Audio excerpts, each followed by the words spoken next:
everyone. It's lovely to have you here with us. We're currently studying the mystical book Practicing the Presence by Joel Goldsmith in our online book study group, and details for the group and the recordings are in the description. In this series, Yanni and I will be discussing the spiritual principles Joel shares, together with some thoughts and questions that have been asked. We'll work our way through each of the chapters, and in this video, we'll be discussing chapters 5 and 6. So Yanni, shall we start with the first question? In this chapter, Love Thy Neighbour, it tells us I must love thy neighbour as myself. Why is that? In essence, we love thy neighbour because thy neighbour is myself. There's only one being, and my consciousness is that. There is no other. It seems hard to believe, doesn't it, when we seem to experience such a variety of people, places, and things, and especially when we're experiencing individuals we'd rather not. So let's examine how to address this in the context of a relationship, and that can be any relationship of any kind, a relationship that appears to be in conflict. The real knowing that all I ever experience is my own self comes from actually seeing it, being still inwardly, and then realizing that the I that I am contains and is the substance of all things. We rest in the observing of thoughts, colours, sounds, etc., that arise into our awareness and then naturally by themselves disappear. It all happens without us ever consciously taking thought. Life is living itself. But when I turn my focus away from being the observer and instead react with resistance to what it is I'm seeing, this creates the appearance of discord. So discord is the letting go of the attachment to the memories we're perceiving in the moment. Yes, exactly. Detaching from all thoughts. Joel explains that spiritual healing transcends thought. In the infinite way, we don't focus on thought to heal a relationship or a situation. He suggests that if we find ourselves reacting to a person or an appearance, it can sometimes be helpful to contemplate a passage from Scripture in order to still the mind and let peace reveal itself. I'm going to read an extract from The Thunder of Silence, in which Joel explains that we should know no man after the flesh. And this is from page 96. So, Thunder of Silence. Okay, to heal, it is necessary to transcend thought. Even though a meditation begins as a contemplation of truth, it must, before the healing is accomplished, rise into the higher realm of silent awareness.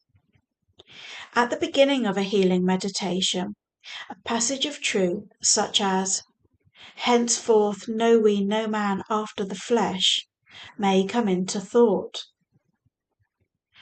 After that has repeated itself several times, or after we have consciously repeated it, thought slows down, as we ponder the meaning of knowing no man after the flesh. Hence, know we no man after good flesh or bad flesh. Hence know we no man as sick or well, rich or poor. Henceforth know we only God appearing as individual spiritual man. So we're not judging by appearances. Instead, we're seeing through to the spiritual identity that's really here. And again, this comes down to stilling the mind and letting that reveal itself. Thank you, Heather. Let's take a look at our final question. I have all that God has. I have because I and my Father are one. Tell us more. This is an important principle in the infinite way. We go to God, our own consciousness, only for God.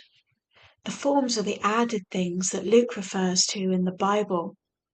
We don't endeavour to manifest something, nor do we attempt to delineate or tell God what it is we think we're in need of. As Joel says in this chapter, and I'm going to read from Practicing the Presence now.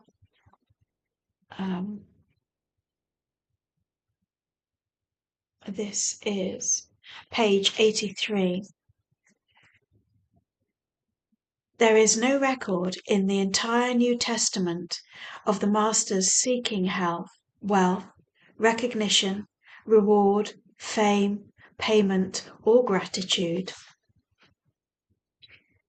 So we know that our own consciousness is all we experience. It is the substance of all form.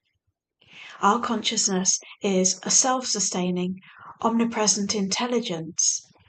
Therefore, anything we appear to be desiring, we already are. We already have it because we are it. If there appears to be a lack, our job is to rest in the mind that we are and watch inwardly as it shines through us as our experience. This is what's meant by being still. Another way of explaining this is to say that we rest in the awareness of being the space in which all things appear to happen. So if we're seeking something from a form outside of ourselves, we're really seeking amiss, and it will appear to be withheld from us. I is the source of all goodness, and in order for me to experience that, I must consciously make my mind a vacuum and let it express itself through me. Good has to be allowed to flow out from me. So give yourself permission just to be, and then watch how that peace outpictures. So by living in the presence, we're trusting the mind to reveal the healing. And as we go throughout the day, we're still taking action, but without reacting. And that's when whatever's needed in the moment arises more naturally. Exactly. I want to add that I am my Father a one means I am my consciousness a one.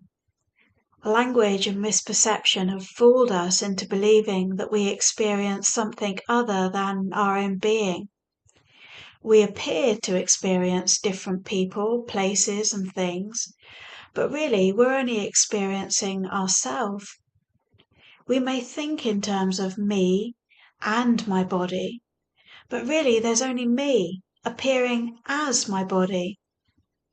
It's such an important distinction, and we live from an entirely new perspective when we fully appreciate this. Thank you, Heather. If anyone has any questions or comments about what we've shared today, our contact details are at the end of this video. Shall we end with a final silent meditation?